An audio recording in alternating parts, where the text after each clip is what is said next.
Hello friends, welcome back to my channel Shivari traders. நான் சௌமியா சிவபிரகாஷ் பேசுகிறேன். இன்னைக்கான மார்க்கெட் பார்த்தீங்க அப்படின்னா, சர்ப்ரைசிங்காக மார்க்கெட் வந்து கேப் டவுன் ஆயிருந்தது. ஸோ கேப் டவுன் அப்படின்னு பார்த்தீங்கன்னா, எவ்வளோ பாயிண்ட்ஸ் அப்படின்னு பார்த்தீங்கன்னா, 51,330 அந்த ரேஞ்சில் இருந்த க்ளோசிங் ப்ரைஸ்லேருந்து நியர்லி 50,750க்கு வந்துருச்சு. ஸோ 600 பாயிண்ட்ஸ் வந்துட்டு கேப் டவுன் ஆயிருந்தது. ஸோ இந்த மாதிரி very big gap down or gap up பார்க்கும்போது மோஸ்ட் ப்ராபப்ளி அதே டிரெக்ஷன் கண்டினியூ ஆகுமான்றது சம்டைம்ஸ் தான் கண்டினியூ ஆகும். மற்ற டைமில் அப்படியே சைட்வேஸாக நின்றோம். ஏன்னா இவ்ளோ பெரிய கேப் டவுன் ஆகும்போது ரீசன் என்னன்னு கேளுங்க. இவ்ளோ பெரிய கேப் டவுன் ஆகுதுன்னு வச்சுக்கோங்களேன். மார்க்கெட் வந்துட்டு எல்லா கேஸும் ஒரே மாரி இருக்காது. பட் மோஸ்ட் ஆஃப் த கேஸஸ்க்கான லாஜிக்கல் ரீசன் என்னன்னு பார்த்தீங்கன்னா, ஆ ஆல்ரெடி நேத்து செல்லிங் பொசிஷன் ஹோல்ட் பண்ணிட்டு போனாங்க இல்லையா? அவங்களுக்கு ஓவர் நைட்ல வந்துட்டு பார்த்தீங்கன்னா, இங்கேருந்து ஒரு ப்ராஃபிட் கிடைச்சிருக்கும். ஸோ அவங்க புக் பண்ண தான் ட்ரை பண்ணுவாங்க ப்ராஃபிட் புக்கிங். அது மட்டும் இல்லாம அது ஒரு சப்போர்ட் ஏரியாவா இருந்தா அகைன் பையர்ஸ் நியூவா வந்துட்டு இனிஷியேட் பண்ணுவாங்க. ஸோ அப்போ செல்லர்ஸும் வந்துட்டு இங்க இருக்க பொசிஷன வந்துட்டு செல் பண்ண அது அப்படியே ஒரு ஸ்லக்கிஷா சைட்வேஸா நிக்கிறதுக்கான சான்ஸ் இருக்கு. ஸோ இந்த மாரி டேஸ்ல வந்துட்டு நீங்க ஓவரா வந்துட்டு மல்டிபிள் ட்ரேட்ஸ் எடுத்து ஸ்டாப் லாஸ் வாங்காதீங்க. பட் இன்னைக்கான 2 வண்டர்ஃபுல் ட்ரேட்ஸ் என்ன அப்படின்னு பார்த்தீங்கன்னா, ஆப்ஷன் செல்லர்ஸ்க்கு தான். பையர்ஸ்க்கு மார்னிங்ல ஒரு மொமெண்டம் இருந்தது. விச் இஸ் இந்த இந்த சப்போர்ட் வந்துட்டு ஹோல்ட் ஆயிருந்தது இல்லையா? அங்கருந்து வந்துட்டு ஒரு ஒரு இந்த மொமெண்டம் வந்து ஒரு செல்லர்ஸ்க்கு வந்துட்டு பிரைஸ் படி பார்த்தா ஒரு செல்லிங் புல் பேக் வந்துட்டு இருந்தது. இதுல ஒரு 100 பாயிண்ட்ஸ் 120 பாயிண்ட்ஸ் பக்கம் ஆப்ஷன் டிகே இருந்தது. பிளஸ் இந்த இடத்துல வந்துட்டு அகைன் இந்த இடத்துல சப்போர்ட் எடுத்து இந்த இடத்துல பையிங் மொமெண்டம் எடுத்திருந்தாங்க அப்படின்னா, அவங்களுக்கு ஒரு 100 பாயிண்ட்ஸ். பட் ஓவராலா பார்த்தீங்கன்னா, ஸ்லக்கிஷ் மார்க்கெட் தான் சொல்லணும். ரொம்ப இம்பார்ட்டன்ட் லெவல்ஸ் கிடையாது. ஏன்னா, இந்த இடத்துல நார்மலா ட்ரேட் பண்றாங்க பிவட் ஸ்விட்ச்னா, அவங்களுக்கு வந்துட்டு ஈஸியான ட்ரேட்ஸ் கிடைச்சிருக்காது. எனக்கு பார்த்தீங்கன்னா, பேட்டர்ன் ஸ்விட்ச் பார்க்கும்போது சம்டைம்ஸ் ட்ரேட் கிடைச்சிருந்தது. பட் எல்லாருக்கும் கிடைக்குமானா கிடைக்காது. ஏன்னு கேட்டா, இது பிவட் ஓகேங்களா? இது வந்து சப்போர்ட்டா ஆக்ட் ஆகும்னு சொல்லிட்டு இங்க பை பண்ணியிருந்தாங்கன்னா, ஸ்டாப் லாஸ் வந்து அவங்களுக்கு ஸ்லக்கிஷா அடிச்சிருக்கும். சப்போஸ் இது செல்லிங் தான் வருதுன்னு சொல்லிட்டு ரீடெஸ்ட்ல இங்க செல் பண்ணியிருந்தாங்கனாலும், அது வந்துட்டு ஸ்டாப் லாஸ் தான் அடிச்சிருக்கும். ஸோ நம்ம பிவட்ஸோட சேர்த்து ப்ரைஸோட மூவ்மெண்ட்ஸையும் பார்க்கணும். அதுதான் சொன்னேன். ஏன் இந்த இடத்துல வந்துட்டு இது செல்லிங் வந்திருக்கு அப்படின்னு பார்த்தீங்கன்னா, ஒரு புல் பேக் வந்திருக்கு அப்படின்னு பார்த்தீங்கன்னா, இத பையர்ஸ் வந்துட்டு நிச்சயமா வந்துட்டு இங்க வந்திருக்காங்க. பட் ஆனா பையர்ஸ் அப்சைட்ல பார்த்தீங்கன்னா, பையர்ஸ் கன்டினியூஸா ரிஜெக்ஷன் பிரைஸ் வாங்கிட்டே இருக்காங்க. அப்சைட்ல பையர்ஸால மூவ் பண்ண முடியல. ஸோ கண்டிப்பா ஒரு டவுன்ஃபால் இருக்குன்றத நீங்க தெரிஞ்சுக்கணும். பட் ஆல்ரெடி இங்க பையர்ஸ் ஹோல்ட் பண்ணிட்டனால ஒரு டவுன்ஃபால்க்கு அப்புறமேட்டு பையர்ஸ் அகைன் ரீட்ரை பண்ணி மேல கொண்டு போயிருக்காங்க. அப்புறம் டோட்டலா 1 ஹவர் ஒரே ரேஞ்ச்ல ஐ மீன் ஆஃப்டர்நூன் செஷன் ஃபுல்லா ஒரே ரேஞ்ச்ல இருந்து க்ளோசிங் வச்சுட்டாங்க. ஸோ இதுதான் வந்துட்டு இன்னைக்கான மார்க்கெட்ல இருக்கக்கூடிய ஒரு சிம்பிள் லாஜிக் ஓகேங்களா? ஸோ இது இது இது புடிச்சிருக்கு. இது தெரிஞ்சுக்கிறது இந்த மாரி பாயிண்ட்ஸ் இன்ட்ரெஸ்ட் இருக்கு அப்படின்னா, மறக்காம நம்மள வீடியோவுக்கு வந்து ஒரு லைக் பண்ணுங்க. பிளஸ் முடிஞ்ச அளவுக்கு ஷேர் பண்ணுங்க. சேனல சப்ஸ்கிரைப் பண்ணுங்க. ஆ ஓகே ஃபிரெண்ட்ஸ். இப்ப பார்த்தீங்க அப்டின்னா, நாளைக்கான மார்க்கெட் மூவ்மெண்ட் பார்க்கலாம். ஃபர்ஸ்ட் அதுக்கு க்ளோசிங் பிரைஸ் பார்க்கணும். க்ளோசிங் பிரைஸ் பார்த்தீங்கன்னா, 50,888ல இருக்கு. ஓகேங்களா? ஸோ நான் அத மார்க் பண்ணிக்கிறேன்.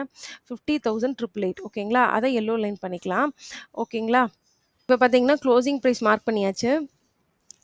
இப்ப அதர் இம்பார்ட்டன்ட் லெவல்ஸ் வந்து நம்ம மார்க் பண்ண போறோம். இன்னைக்கு பார்த்தீங்கன்னா, இம்பார்ட்டன்ட் லெவல்ஸ் நெறைய இருக்கு. ஸோ கேர்ஃபுல்லா பாருங்க. இந்த இடம் கேப் ஆர்டர். ஏன் கேப் ஆர்டர்னா, நேத்தித்துலேருந்து இன்னைக்கு மார்க்கெட் கேப் டவுன் ஆயிருக்கு. ஸோ இது ஒரு கேப் ஆர்டர். பிளஸ் இன்னைக்கு எங்க கேப் டவுன் ஆச்சோ அந்த பாயிண்ட் ஒரு கேப் ஆர்டர். மேல ஒரு வெர்ஜின் சிபிஆர் இருக்கு. எங்க இருக்கு அப்படின்னு பார்த்தீங்கன்னா, இன்னிது சிபிஆர் தான் வெர்ஜின் 51,393லேருந்து ஒரு நேரோவான வெர்ஜின் இருக்கு. அதுக்கப்புறம் கீழ பார்த்தீங்க அப்படின்னா, ஆல்ரெடி நான் சொல்லியிருந்தேன் ரொம்ப லாங் பேக் இருந்த வெர்ஜின் தான். நான் மார்க் பண்ண சொல்லியிருந்தேன் ஆல்ரெடி. என்ன ரேஞ்ச்ல இருக்குன்னா 5210லேருந்து 50 ஆம் 310 இன்னைக்கு மார்க்கெட் அந்த லெவலுக்கு வரல. பட் நாளைக்கு வந்ததுன்னா, அது உங்களுக்கு யூஸ்ஃபுல்லா இருக்கும். ஸோ வெர்ஜினா ஆக்ட் ஆகும். ஸோ இது வந்துட்டு இம்பார்ட்டன்ட் லெவல் ஓகேங்களா? இப்போ இம்பார்ட்டன்ட் லெவல்ஸ்ன்னு பார்த்தீங்கன்னா, ஃபர்ஸ்ட்டு ஒரு மார்க்கெட்ட நீங்க அனலைஸ் பண்றதுக்கு முன்னாடி இந்த அளவுக்கு லெவல்ஸ் இருக்கு. நான் எதுவுமே தெரியாம பிளைண்டா போய் நான் மார்க்கெட்ல ட்ரேட் பண்ணுவேன்னா, எப்படி நீங்க ப்ராஃபிட் பண்ண முடியும்? கொஞ்சம் திங்க் பண்ணி பாருங்களேன். அப்புறம் கேம்பிளிங் அப்புறம் எல்லாம் பேசுவோம். ஃபர்ஸ்ட்டு நம்ம எவ்வளோ இன்புட் போடுறோங்கிறதுல தான் இருக்கு. ஸோ இவ்ளோ பாயிண்ட்ஸ் இருக்கு. ஸோ ப்ரீவியஸ் டே நீங்க இவ்ளோ அனலைஸ் பண்ண வேண்டியது இருக்கு. ஸோ அதனால பாயிண்ட் பை பாயிண்ட் லேர்ன் பண்ணுங்க. அப்புறம் நெறைய பேர் வந்துட்டு கோர்ஸ் பத்தி கேட்டிருக்கீங்க. அ என்ன சொல்ல வரேன்னா, கோர்ஸ்க்கு வந்துட்டு கண்டிப்பா ஒரு 2, 3 மந்த்ஸ்ல வந்துட்டு நான் ட்ரை பண்றேன். பட் ஸ்டில் வந்து நான் நெறைய பாயிண்ட்ஸ் கேதர் பண்ணி யூஸ்ஃபுல்லா கோர்ஸ் குடுக்கணும். ஜஸ்ட் லைக் தட் ஒரு மணி மைண்டடா எவ்வளவோ பேர் தராங்க. அந்த மாதிரி இருக்கணும் கூடாது. எல்லாமே ஒரு பிராக்டிகலா சிஸ்டமேட்டிக்கா இருக்கணுங்கிறதுக்காக தான் வெயிட் பண்றேன். ஸோ நீங்க அதுவரைக்கும் YouTubeலயே ஃப்ரீயா ஃபாலோ பண்ணுங்க. YouTubeல பாருங்க நான் எவ்வளோ பாயிண்ட்ஸ் சொல்லியிருக்கேன். இத நோட் பண்ணீங்கன்னா தான் ஃபர்ஸ்ட்டு அந்த கோர்ஸ் உங்களுக்கு யூஸ்ஃபுல்லா இருக்கும். ஸோ YouTubeல கீப் ஃபாலோயிங் மை சேனல். கண்டிப்பா YouTubeல வந்துட்டு நான் நம்ம சேனல்ல வந்து நான் அப்டேட் குடுப்பேன். கோர்ஸ் லான்ச் பண்றேன் அப்டின்னா. ஸோ கொஞ்சம் பொறுமையா இருங்க. ஏன்னா நம்மளுக்கு கோர்ஸ் லான்ச் பண்ணி அதில வந்து இன்கம் எடுக்குங்கிறதில, நான் கத்துக்கிட்ட விஷயங்கள உங்களுக்கு நான் சொல்லிக் குடுக்கணும். அதுதான் விஷயம். ஸோ அத எனக்கு வந்துட்டு ப்ராப்பரா சிஸ்டமேட்டிக்கா இங்கொன்னு, அங்கொன்னா சொன்னா வந்துட்டு யூஸ்லெஸ். ஸோ அது சிஸ்டமேட்டிக்கா சொல்லணுங்கிறதுக்காக தான் நான் வெயிட் பண்றேன். ஸோ கண்டிப்பா வந்துட்டு லான்ச் பண்ணுவேன். லான்ச் பண்ணும்போது நான் நோட்டிஃபிகேஷன் தரேன். ஸோ மறக்காம நீங்க வந்துட்டு அப்போ பார்க்கலாம். ஓகே. இப்போ இம்பார்ட்டன்ட் லெவல்ஸ் எல்லாமே மார்க் பண்ணியாச்சு. ஸோ டுமாரோ சிபிஆர் ஆன் பண்ணிக்கலாம். ஸோ இந்த லெவல்ஸ்ல ஏதாவது டவுட் இருந்ததுன்னா, இன்னொரு வாட்டி ரிவ்யூ பண்ணி பாருங்க. ப்ரிவ்யூ பண்ணி பாருங்க வீடியோ உங்களுக்கு புரியும். ஓகே. டுமாரோ சிபிஆர் வந்து ஆன் பண்றேன். டே high and day low mark பண்ணிக்கணும். அத நான் மறந்துட்டேன். ஸோ அதையும் மார்க் பண்ணிக்கோங்க. இது வந்து ஆரஞ்ச் கலர் லைன்ல அதாவது இன்னைக்கான டே ஹை பிளஸ் டே லோ. ஏன்னா, அப்பதான் வந்துட்டு லெவல் ஆஃப் பிவட்ஸ் வந்து உங்களுக்கு எவ்வளோ ஸ்ட்ராங்கா இருக்குன்றது தெரிய வரும். ஓகே ஃப்ரெண்ட்ஸ் நம்ம டுமாரோ சிபிஆர் மார்க் பண்ணியாச்சு. சிம்பிளா வச்சுக்கோங்க ட்ரேட் பிளான. என்ன அப்படின்னு பார்த்தீங்கன்னா, இந்த ஸ்விங் ஹோல்ட் ஆகுது அப்படின்னா, மேல அப் சைட்ல 3 சார்ட் ஆஃப் ரெசிஸ்டன்ஸ் இருக்கு. சப்போஸ் இந்த ரெசிஸ்டன்ஸ் இங்க 50,900 51,000 ரவுண்ட் லெவலுமே இருக்கு. இது எல்லாத்தையும் பாஸ் அவுட் பண்ணிருச்சுன்னா, நெக்ஸ்ட் ஸ்டாப் வந்து மேல இருக்க virgin CPR plus gap order. So இந்த இடத்துல எப்படி மார்க்கெட் ரியாக்ட் ஆகுதுன்னு பாருங்க.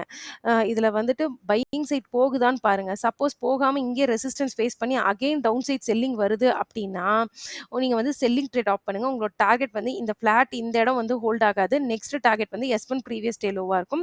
அத தாண்டி ஃபர்தரா கீழ போச்சுன்னா, நம்ம மார்க் பண்ணி வச்சிருக்கு இல்லையா? வெர்ஜின் சிபிஆர் அது வரைக்கும் போறதுக்கான சான்ஸ் இருக்கு.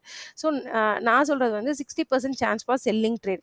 அது எப்படி ப்ராப்பர் செல்லிங் வரும்னா, இந்த இடத்துல R1 ப்ரீவியஸ் டே ஹை எல்லா இடத்துலயும் இங்கேருந்து மேல போயிட்டு அங்கேருந்து ஒரு செல்லிங் ஸ்டார்ட் ஆச்சு அப்படின்னா, உங்களுக்கு ஒரு நல்ல டார்கெட் எது வரைக்கும் வரும்னா, S1 வரைக்கும் வரதுக்கான சான்ஸ் இருக்கு. சப்போஸ் இந்த ஸ்விங் ஹோல்ட் ஆயி இந்த 3 ரெசிஸ்டன்ஸையும் பிரேக் பண்ணி அப் சைட்ல க்ளோஸ் வச்சா மட்டும் 51,000லேருந்து அகைன் 51,500 நெக்ஸ்ட் ரவுண்ட் வரைக்கும் உங்களுக்கு ஒரு டார்கெட் இருக்கு. இத தாண்டி இன்னைக்கு மாரி மோடி ஒன்ஸ் அகைன் கேப் டவுன் ஆகுதுன்னு வச்சுக்கோங்களேன். இந்த இடத்துல. அப்ப நீங்க வெயிட் பண்ணி ட்ரேட் பண்ணுங்க. எய்தர் புல் பேக்ல வந்துட்டு செல்லிங் ஆர் பையிங் எல்லாமே பிரைஸ் ஆக்ஷன் பொறுத்து தான் நம்ம ட்ரேட் பண்ண முடியும். சப்போஸ் இந்த லெவல் பிரேக் டவுன் ஆனா மட்டும் கீழ உங்களுக்கு அகைன் ஒரு 400 பாயிண்ட்ஸ் வந்து டார்கெட் இருக்கு. 51,600லேருந்து 5600லேருந்து 200 வரைக்கும் டார்கெட்ஸ் இருக்கு. So play level to level. கீழ பார்த்தாலும் 400 பாயிண்ட்ஸ் டார்கெட் இருக்கு. அதே வந்துட்டு மேல பார்த்தாலும் 400 பாயிண்ட்ஸ் அப் சைட்ல இருக்கு. அப்புறம் இன் பிட்வீன் ரேஞ்சும் வந்துட்டு டார்கெட் இருக்கு. ஸோ மார்க்கெட் எல்லா சைடும் மூவ் ஆகும். கன்டினியூஸா மூவ் ஆகும். ப்ராப்ளம் என்ன அப்டின்னா, நீங்க கேர்ஃபுல்லா இருக்கணும். Thank you friends. இந்த வீடியோ புடிச்சிருக்கு அப்டின்னா, மறக்காம நம்மளோட சேனலுக்கு ஒரு லைக் பண்ணி சப்ஸ்கிரைப் பண்ணிக்கோங்க. Thank you friends.